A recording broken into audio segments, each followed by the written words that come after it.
Bismillahirrahmanirrahim. Assalamualaikum warahmatullahi wabarakatuh.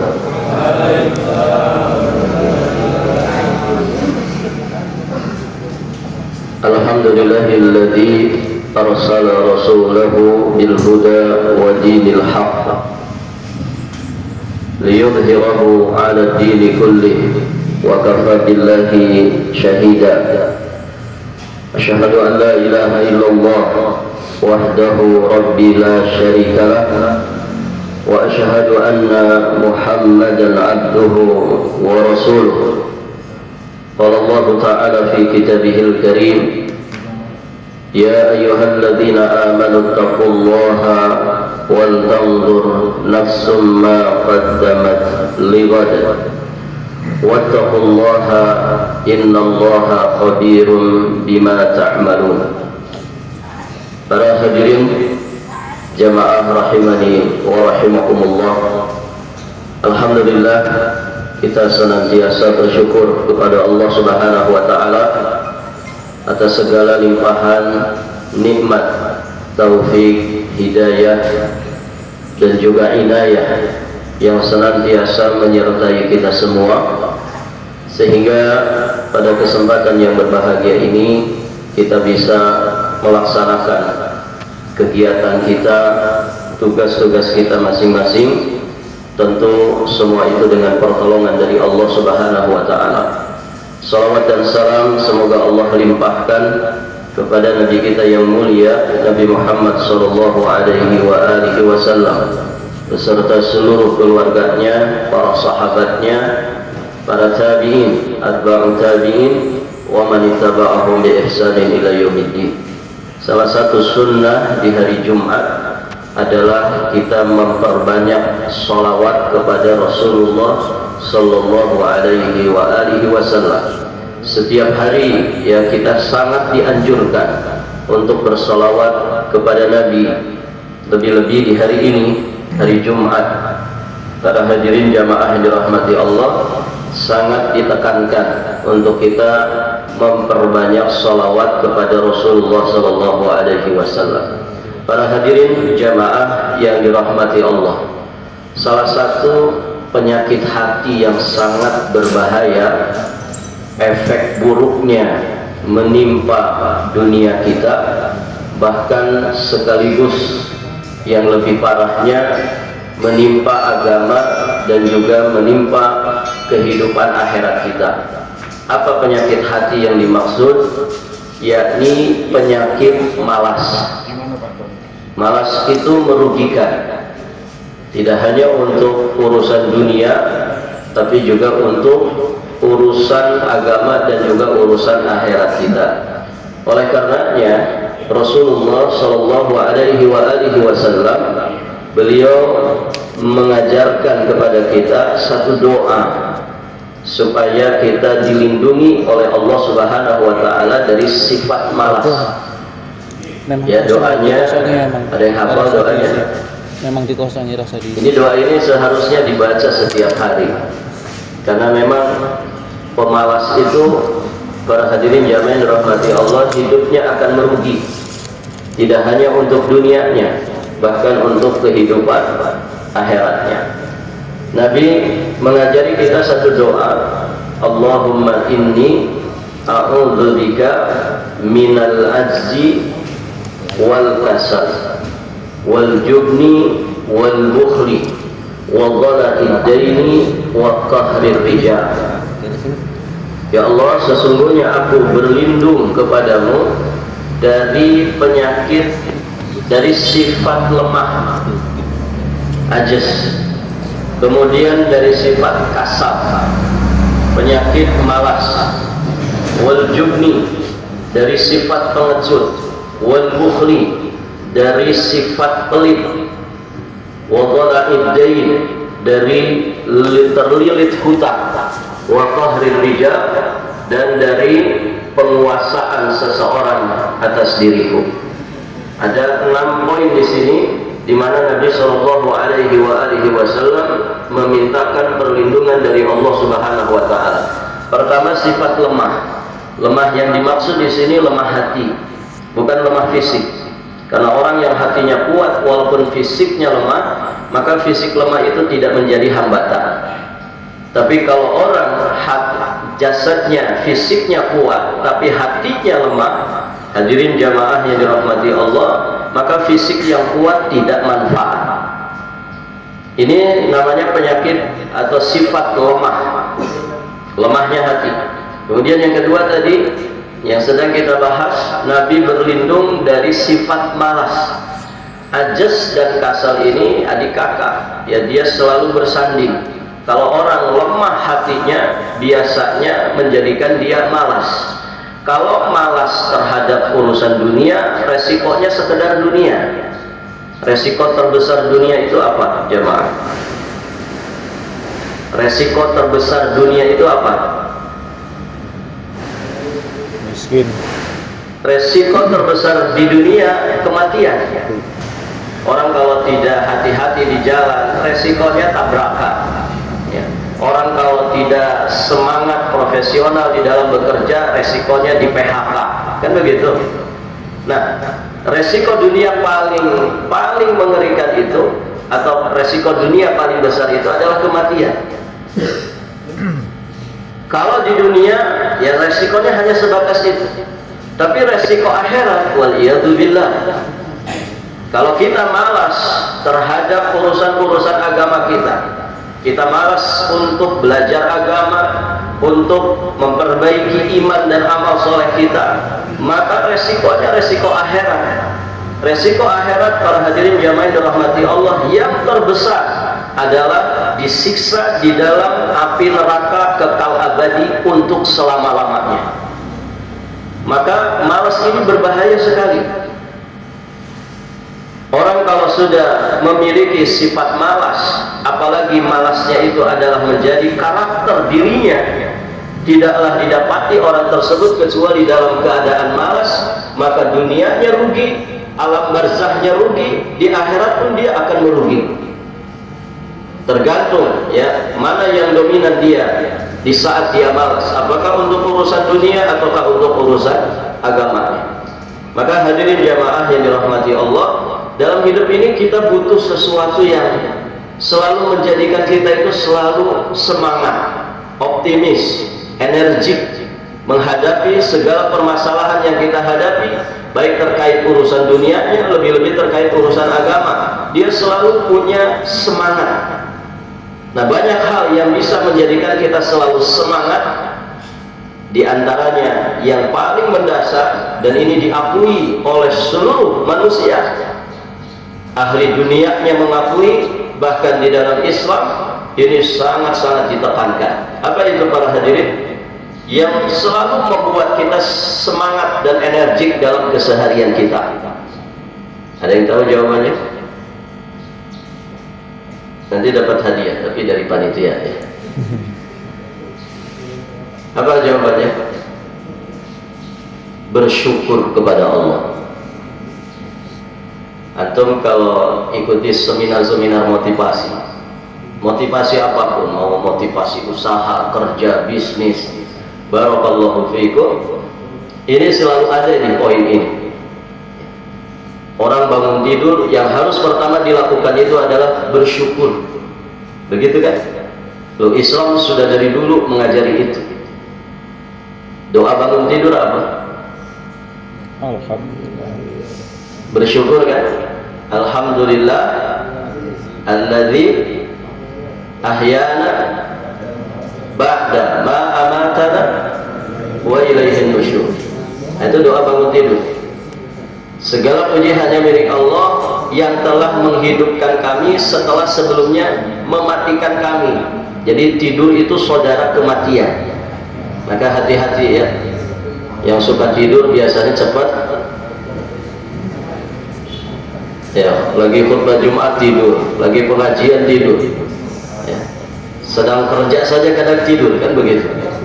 Barakallahu fiikum. Nah, ini hati-hati. Baik, para jamaah. Jadi ternyata bangun tidur kita sudah dibimbing untuk bersyukur.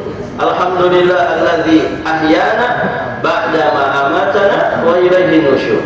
Nah, para jamaah yang dirahmati Allah, jadi konsep syukur ini luar biasa.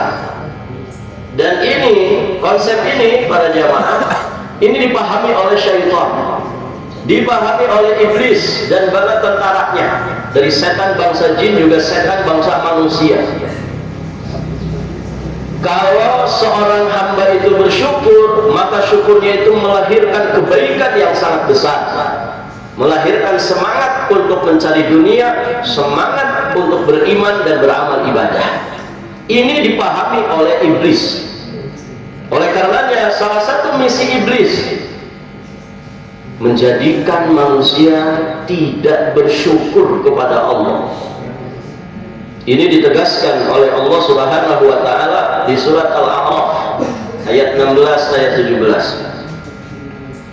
Qala fabima aghwaytani la'ughwiyanna lahum siratal mustaqim.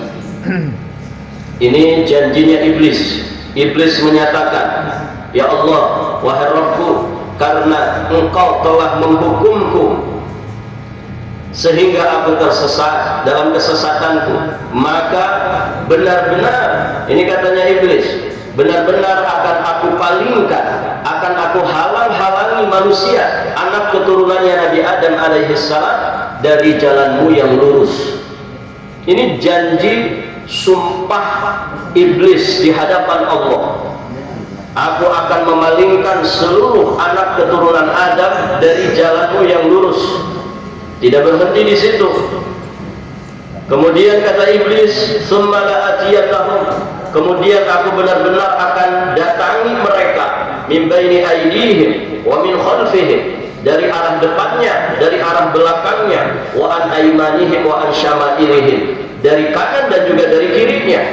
Wala tajidu aktsarahum syakirin. Nah, di sini poinnya. Wala tajidu aktsarahum syakirin, dan engkau tidak akan dapati mereka, tidak akan engkau dapati kebanyakan mereka itu bersyukur. Jadi dari ayat ini, berdasarkan ayat ini, para ulama menyatakan salah satu misi besar, misi utamanya iblis adalah menjadikan manusia tidak bersyukur. Hadirin jamaah yang dirahmati Allah, orang yang tidak bersyukur itu susah bahagia, gitu ya. Sebaliknya, orang yang pandai bersyukur mudah bagi dia untuk bahagia. Padahal bahagia itu inti tujuan, inti cita-cita semua manusia. Baik, para hadirin jamaah yang dirahmati Allah, sehingga dari sini, untuk kita mewujudkan syukur kita kepada Allah Subhanahu wa taala, tentu kita akan menghadapi berbagai macam hambatan, rintangan dan juga tantangan. Pertama tentu dari hawa nafsu kita, yang kata Allah Subhanahu wa taala, innan nafsa la'ammaratun bisu. Sesungguhnya nafsu manusia itu selalu menyeret dirinya kepada keburukan. Nafsu manusia itu, para hadirin jamaah yang dirahmati Allah, tidak ada habis-habisnya. Begitu ya. Sehingga di antara arahan hawa nafsu, dia menggiring kita supaya tidak bersyukur kepada Allah Subhanahu wa taala. Kalau tidak bersyukur berarti kondisi orang itu selalu mengeluh dan mengeluh. Tidaklah dia bangun di pagi hari kecuali dengan keluhan. Di siang hari ngeluh lagi, di sore hari ngeluh lagi, ya. Di malam hari keluh lagi. Baik para jamaah, jadi tidak ada syukur-syukurnya kepada Allah Subhanahu wa ta'ala. Maka para hadirin jamaah yang dirahmati Allah, jaga hawa nafsu kita. Walaupun dia selalu menyeret kita untuk kufur nikmat, kita terus kendalikan supaya kita bersyukur kepada Allah Subhanahu wa ta'ala. Yang kedua tadi, iblis dan bala tentaranya selalu menjadikan kita untuk tidak bersyukur kepada Allah Subhanahu wa taala. Maka pada kesempatan yang singkat ini, sedikit kita ingin saling mengingatkan bagaimana ya supaya kita itu selalu bersyukur kepada Allah Subhanahu wa taala. Ada banyak poin, ada banyak hal yang mendorong kita untuk selalu bersyukur kepada Allah. Yang paling utamanya kita akan sebutkan ya beberapa yang paling intinya. Pertama, jangan pernah tinggalkan belajar agama. Ini poin penting ya, poin penting. Dan para hadirin jamaah yang dirahmati Allah, nasihatnya Imam Syafi'i kan juga demikian. Orang ingin sukses dunia, belajar dia. Orang ingin sukses akhirat, dia juga wajib belajar. Orang kalau ingin sukses dua-duanya, maka wajib belajar. Kita sebagai muslim, para hadirin jamaah yang dirahmati Allah, pasti menginginkan tidak hanya sukses dunia. Kita punya iman tentang kehidupan akhirat, maka seorang muslim pasti ingin sukses dunia, ingin selamat dan bahagia di akhirat, kan begitu? Nah, nasihatnya Imam Syafi'i, wajib belajar ilmu dunia. Kita ingin sukses dunia, belajar ilmu dunia. Kita ingin sukses akhirat, berarti kita wajib belajar agama. Alhamdulillah, ilmu dunia ya mungkin belasan puluhan tahun ya kita pelajari. Dari tingkat TK-nya sudah 2 tahun, SD-nya 6 tahun, SMP-nya 3 tahun, SMA-nya 3 tahun. Sudah berapa ya? 18 tahun, 14 tahun. Ya kalau antum masuk S1 4 tahun, 8 semester, begitu kan? Ilmu dunia semua itu. Disiplin, sabar, ulet, istiqomah, belajar ilmu dunia. Ada memang pelajaran agamanya, ya paling 1 jam di 1 minggu, begitu kan, di sekolah-sekolah umum. Itu pun kalau Pak Ustadznya hadir. Kadang tidak hadir, kadang hadir di kelas cuma ngasih tugas, dianya entah kemana. Nanti sebelum akhir jam pelajaran baru nongol. Barakallahu fikum. Intinya berarti ya bisa dikatakan dominan kita belajar dunia. Kalau antum sampai S1 saja tadi berapa? 16 tahun, 18 tahun. Kalau S2 tambah lagi berarti bisa 2 tahun, bisa 4 tahun. Ya Masya Allah, orang bisa menghabiskan usianya ya belasan tahun, bahkan sampai 20 tahun untuk mengejar ilmu dunia. Begitu kan? Yang jadi tanda tanya besar, berapa lama waktu yang kita sempatkan untuk belajar agama? Padahal kita ngakunya pengen selamat dan bahagia di akhirat. Terus modalnya apa? Ingin selamat dan bahagia di akhirat itu? Kalau tidak dengan modal belajar. Belajar dulu sebelum dipraktekkan, kan begitu? Ilmu dunia saja begitu. Tidak mungkin tiba-tiba langsung praktek, mesti ada teori dulu, ada belajar dulu. Nah, ini konsep ini harus dimengerti. Baik, para hadirin yang dirahmati Allah. Terus apa kaitannya dengan syukur kita kepada Allah? Baik, ilmu agama ini, para hadirin yang dirahmati Allah, akan membimbing lahir batin kita. Ilmu agama ini, para hadirin jamaah yang dirahmati Allah, akan menjadikan kita semakin paham apa itu hakikat akhirat, apa itu hakikat dunia. Hanya orang-orang yang berilmu yang paham tentang hakikat daripada dunia ini. Perhatikan bagaimana ucapan 2 sosok manusia yang ternyata perbandingannya sangat jauh berbeda.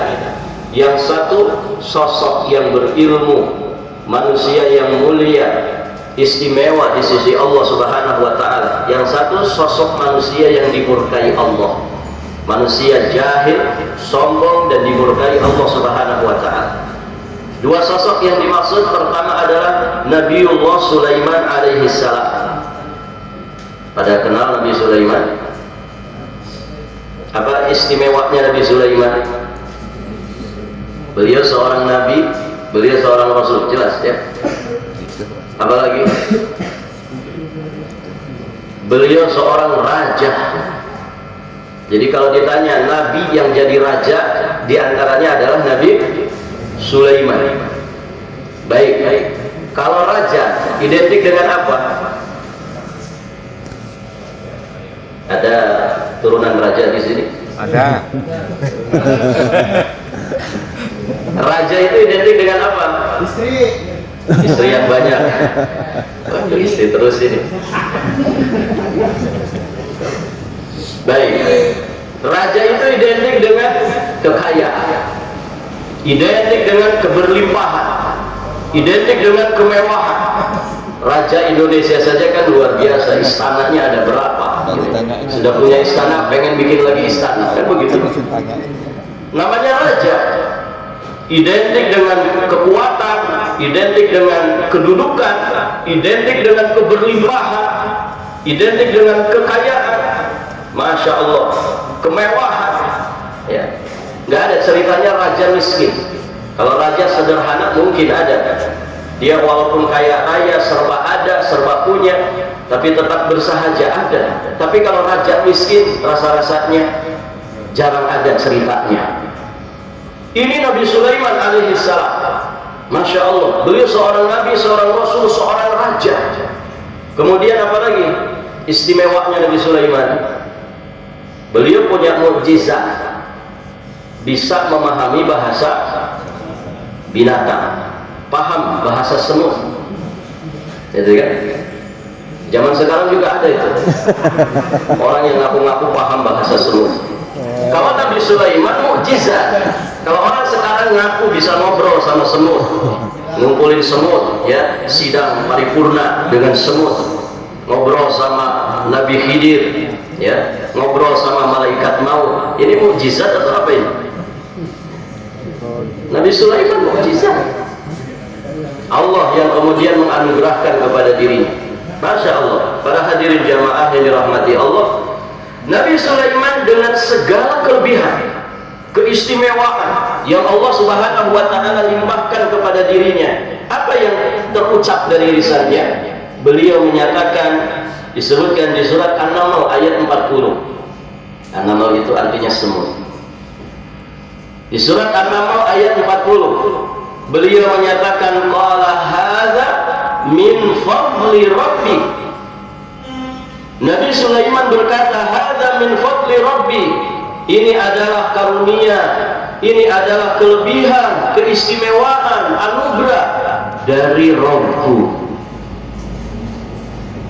Dengan kemewahan yang dimilikinya, kedudukan yang begitu tinggi yang dimilikinya, beliau tidak lupa kepada Allah, menyandarkan semua nikmat yang dimilikinya kepada Allah. Hadza min fadli rabbi. Ini adalah keutamaan, anugerah dari Rabbku. Dan beliau saja, liyabluwani aashkuru am akfur, untuk kemudian menguji diriku, apakah aku bersyukur ataukah aku kufur terhadap nikmat Rabbku. Ini orang yang berilmu. Kalau dikasih nikmat, kalau dikasih dunia, dikasih pangkat, jabatan, tidak sombong. Ya, dulu rakyat jelata, sekarang jadi pejabat tinggi negara, nggak sombong. Kenapa? Karena dia yakini bahwa kedudukannya itu, pangkatnya itu adalah nikmat dari Allah, bukan karena kehebatan dirinya. Nah, sebagian manusia kan nggak begitu. Ketika rakyat, masya Allah, gitu ya. Nanti ketika sudah jadi pejabat, lain lagi itu modelnya.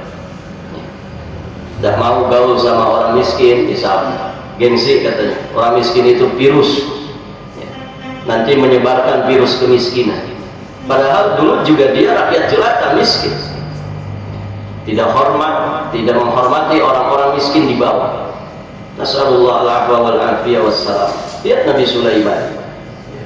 Kenapa beliau seperti itu? Karena beliau mendapatkan wahyu dari Allah, mendapatkan ilmu, sehingga terjaga lisannya, terjaga hatinya, tidak sombong, tidak angkuh, tidak sewenang-wenang, sehebat apapun kedudukan yang dimilikinya. Coba bandingkan dengan apa yang diucapkan oleh Qarun. Kenal Qarun? Ya.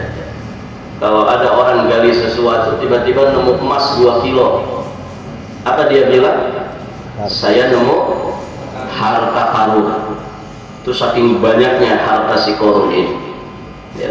Mungkin sampai akhir zaman kalau ada orang menggali-gali sesuatu kemudian dia mendapatkan harta berlimpah, ya disebutnya harta karun, karena memang demikian. Yang Qarun ini orang yang kaya raya, ya, dan orang kaya pasti sebelumnya miskin, kan begitu. Nah, para hadirin yang dirahmati Allah, ini bandingkan ucapannya Nabi Sulaiman dengan ucapannya Qarun.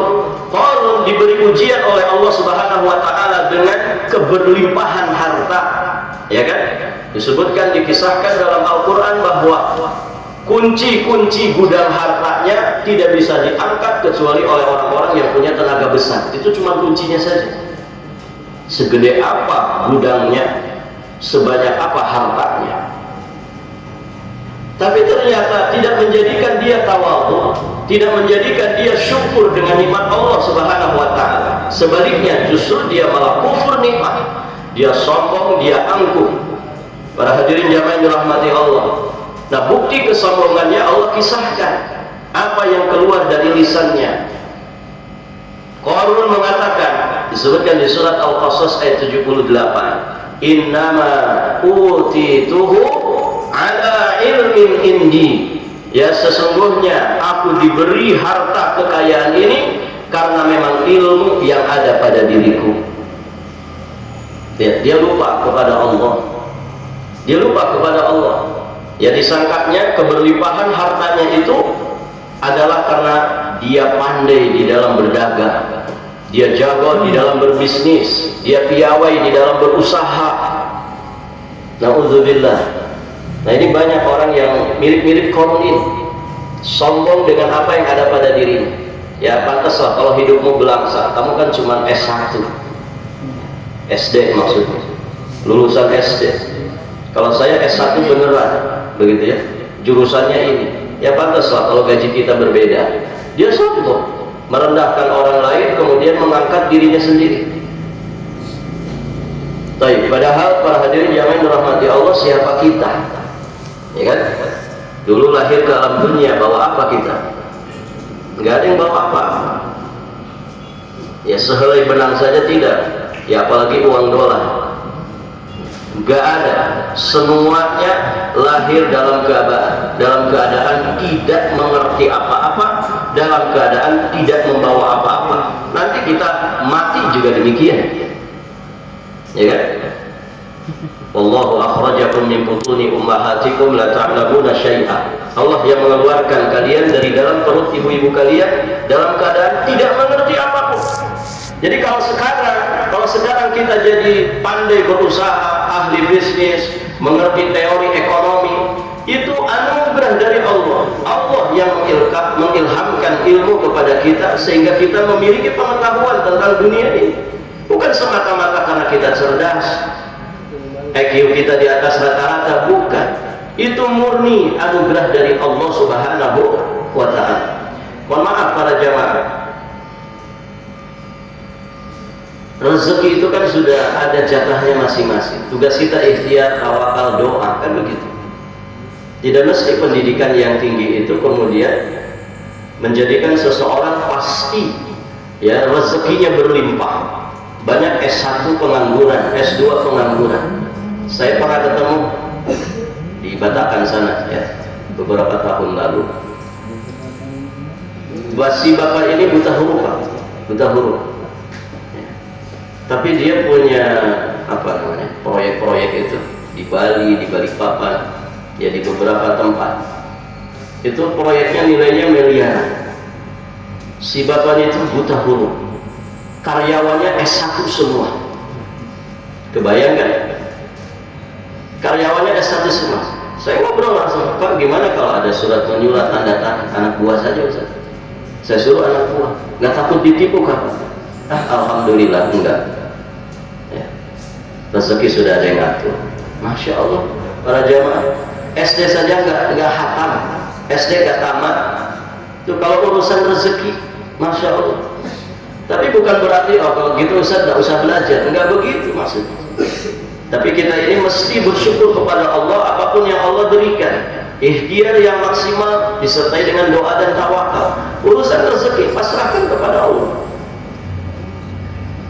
Hadirin jamaah yang dirahmati Allah Subhanahu wa ta'ala, kalaupun nanti Allah kemudian memberikan kelebihan kepada kita, jangan lupa diri. Semua itu datang dari Allah Subhanahu wa ta'ala. Maka jangan sombong dengan kekayaan, jangan sombong dengan ilmu. Ada orang sombong dengan ilmunya, pokoknya selain dia bodoh semua, salah semua, begitu ya. Sombong dengan kekayaannya, Masya Allah, ketika ditegur sama orang, ya malah balik tanya, kamu tahu saya siapa? Akhirnya dijawab, kamu nanya saya siapa? Kan begitu. Ada orang ditegur baik-baik, Pak, salah parkir, begitu kan? Jangan parkir di sini, malah balik tanya, gitu. Kamu tahu siapa saya?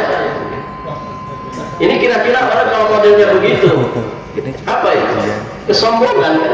Dia ingin diketahui bahwa dia ini seorang pejabat, dia seorang yang punya pangkat, jabatan, kedudukan, atau mungkin seorang yang kaya raya. Na'udzubillah. Para hadirin jamaah dirahmati Allah, maka belajar agama, ya. Kemudian amalkan agama itu. Ya kata orang, ilmu padi semakin berisi semakin beruntung. Kemudian yang kedua, kita singkat saja, supaya kita selalu bersyukur kepada Allah, banyak-banyak mengingat mati, mengingat kehidupan akhirat.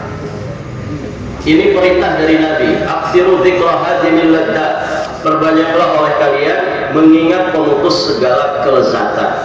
Ingat mati. Para hadirin jamaah dirahmati Allah, orang itu kalau ingat mati, maka hawa-hawanya itu adalah rasa takut kepada Allah. Itu yang akan melahirkan taubat.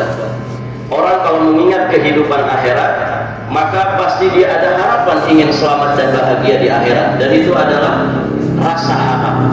Ya, sehingga manusia hidupnya di antara rasa takut dan rasa harap. Ini akan menyeimbangkan perjalanan kehidupannya. Ya. Makanya dalam akidah Islam kita mesti menggabungkan dua jenis ibadah ini. Ada rasa harap, harapan-harapan kebaikan di sisi Allah, kemudian ada rasa takut. Dua-duanya seperti dua sayap burung, yang kemudian jika kita memilikinya dalam keadaan yang normal, maka kita bisa akan selamat sampai kepada tujuan. Sebagaimana burung itu akan selamat di tujuan yang dikehendakinya kalau kemudian dua sayapnya itu normal pada dirinya. Maka hadirin jamaah yang dirahmati Allah, ingat mati, ya, supaya kita hati-hati dalam hidup, bahwa segala sesuatu akan dimintai pertanggungjawaban.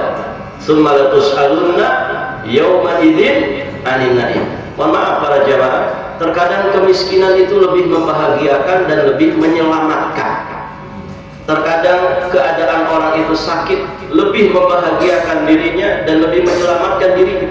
Betapa banyak orang yang sehat-sehatnya dipakai maksiat, ya kan? Betapa banyak orang yang berharta, luar biasa hartanya, tapi ternyata dipakai maksiat. Coba kalau harta kita sedikit, mungkin kepikiran saja enggak, fokus saja mikirin bagaimana saya bisa memberikan nafkah ke istri dengan sebaik-baik, bisa menafkahi anak-anak dengan sebaik-baiknya. Tapi coba kalau orang hartanya berlebih, wanita mana lagi nih yang bisa diincar? Begitu kan? Gara-gara apa itu? Gara-gara duit berlebih, uangnya banyak, kebutuhan sedikit, akhirnya mikirnya aneh-aneh. Ya. Punya istri tidak disyukuri, banyak itu kasusnya para hadirin jamaah. Ya, istrinya padahal cantik, nggak jelek, tapi ternyata masya Allah, setan itu begitu menyesatkan manusia, nggak ada habis-habisnya, nggak ada puas-puasnya. Maka hati-hati, ingat mati, ingat kehidupan akhirat, bahwa segala sesuatu nanti akan dipertanggungjawabkan di hadapan Allah. Ya. Kalau di perusahaan itu kan biasanya ada apa namanya? Kalau di sekolah itu kan ada BPS namanya. Kalau di perusahaan kan juga ada itu yang suka apa namanya? Mengawasi pekerja. Nah, kalau ada orang dipanggil itu kemudian disidang, diinterogasi, kan mengerikan gitu. Waduh, jangan-jangan saya begini begitu. Ya. Bagaimana nanti kalau kita disidang di hadapan Allah? Ya. Yang la yughadiru shaghiratan wala kabiratan illa ahsaha. Tidak ada satupun perkara sekecil apapun, apalagi perkara yang besar, melainkan semua akan diperhitungkan di hadapan Allah Subhanahu wa ta'ala. Nah, dengan ingat mati, ya, kita seperti punya rem untuk hati-hati di dalam menjalankan kehidupan.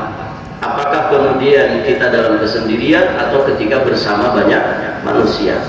Baik para hadirin jamaah yang dirahmati Allah. Kemudian terakhir atau kedua terakhir,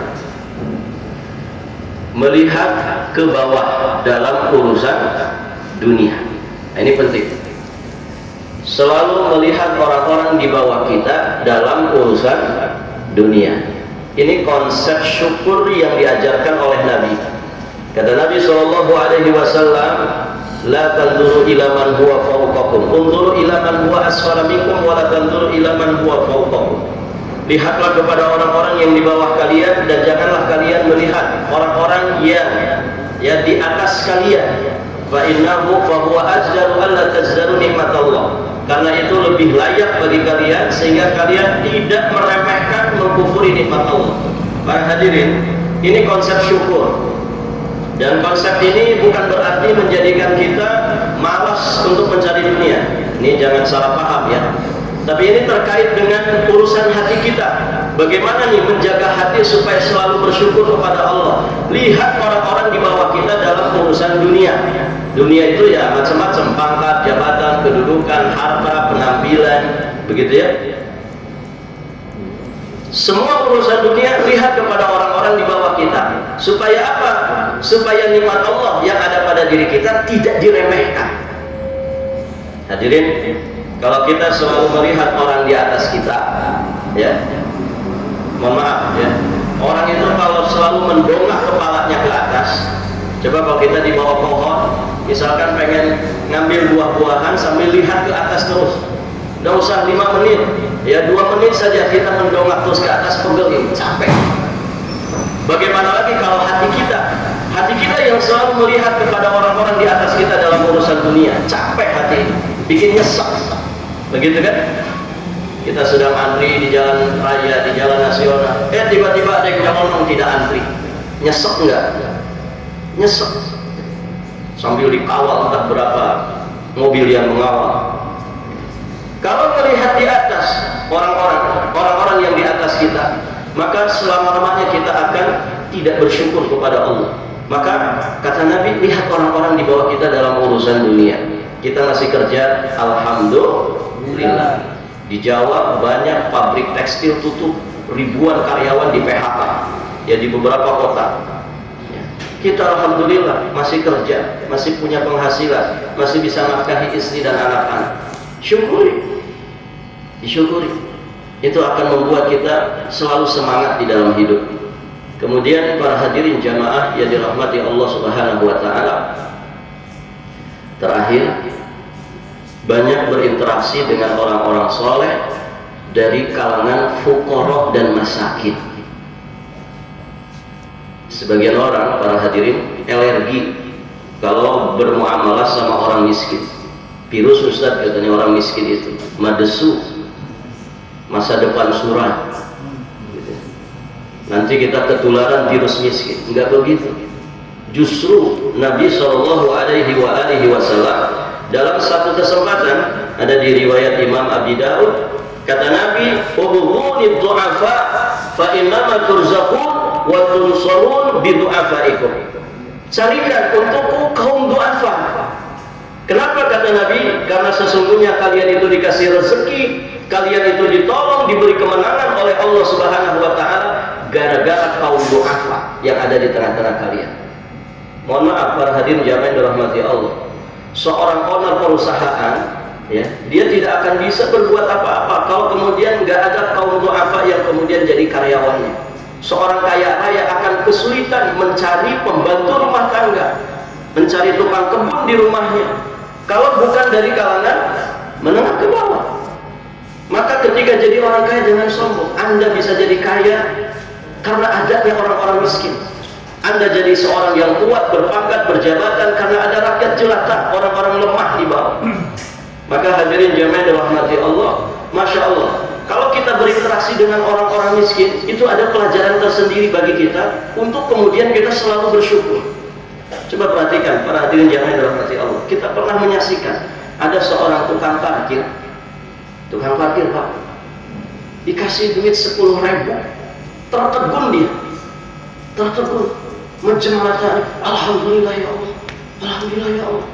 Setelah dia bersyukur, kemudian dia doakan itu yang ngasihnya itu, Pak, hati-hati ya di jalan, semoga selamat sampai tujuan, semoga keluarga bapak sehat semuanya.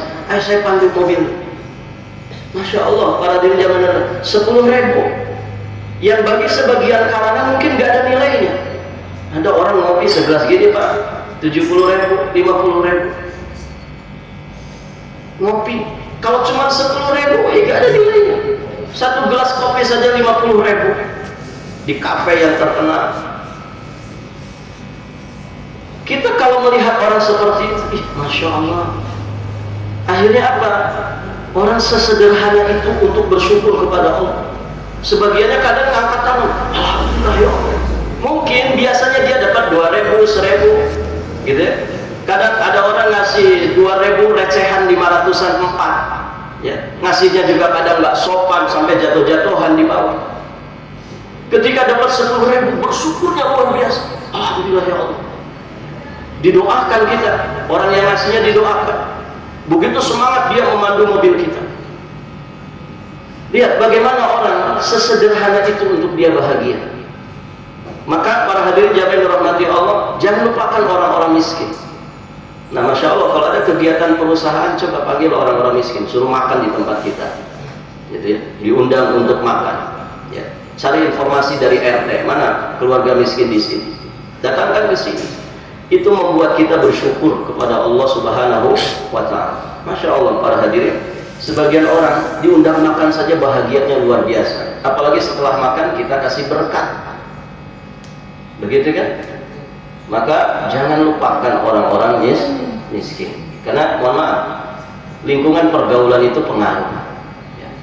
Kalau orang bergaulnya dengan orang-orang katanya apalah istilahnya high class gitu ya, kalau dia kemudian mendapati teman-temannya lebih dari dirinya ya, jam tangan kita yang harga 10 juta misalkan, tapi teman kita yang harganya 1 miliar, itu kira-kira ada sesuatu nggak di hati? Wah, berarti saya masih kalah ini.